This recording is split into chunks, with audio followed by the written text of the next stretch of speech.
د افغانستان او اوزبېکستان د سوداګرۍ، پانګونې او ګډې اقتصادي پروژو د پراختیا لپاره خپلې لیدنې او خبرې روانې ساتلې دي. د افغانستان د سوداګرۍ او پانګونې خونې ویان احسان الله احسان امید راډیو ته وایي په کابل کې د اوزبېکستاني محصولاتو دایمي نندارتون او د اوزبېکستان د فرغاني ولایت والي خیر الله باز رؤف او د افغانستان د سوداګرۍ او پانګونې خونې د پانګونې مرستیال آریان اعظمي له لوري پرانیستل شو. له دې سره سم د صنعت او سوداګرۍ وزارت وایي چې د اقتصادي اړیکو پراختیا او د سوداګریزو همکاریو د زیاتوالي په موخه په کابل کې د افغان اوزبېک سوداګریز فورم د لوړپوړو افغان او اوزبېک چارواکو د خصوصي سکتور استازو په ګډون کې پرانیستل شوی دی. یاد وزارت زیاته کړې چې په دې غونډه کې د افغانستان او اوزبېکستان د خصوصي سکتور غړو ترمنځ د څه باندې 200 میلیون ډالرو په ارزښت 22 سوداګریزو هوکړې لاسلیک کړي دي.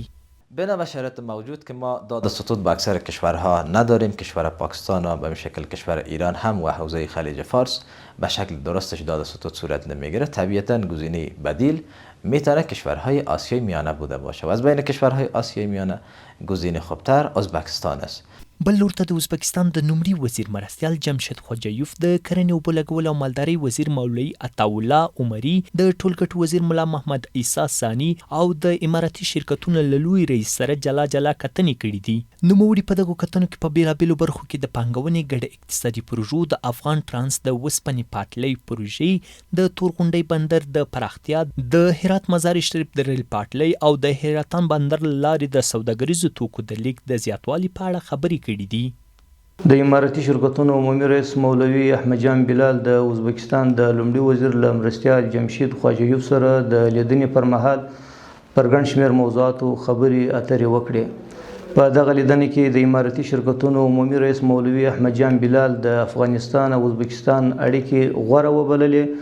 او په تیر یو کال کې د دواړو هیوادونو ترمنځ د 2 میلیارډ ډالرو په ارزښت د سوداګرۍ کچه د ښو اړیکو پایله یاد کړه. له دې سره سم اقتصادي شنونکي وایي چې د اوزبېکستاني پلاوي پرله پسې لیدنې ښایي چې دواړه هیوادونه هڅه کوي خپل اقتصادي اړیکې له سیاسي تفاهمونو څخه عملي پروژو ته واړوي. دوی باور لري که د کرنې، ریل پاټلۍ او ترانزیت په برخه کې شوي ژمنې عملي شي، افغانستان به د سیمې له بازارونو سره لا ښه ونښلول شي، صادرات به یې پراخه شي او د پانګونې لپاره به نوي فرصتونه رامنځته شي. زه فکر کوم چې اوزبېکستان غواړي د افغانستان سره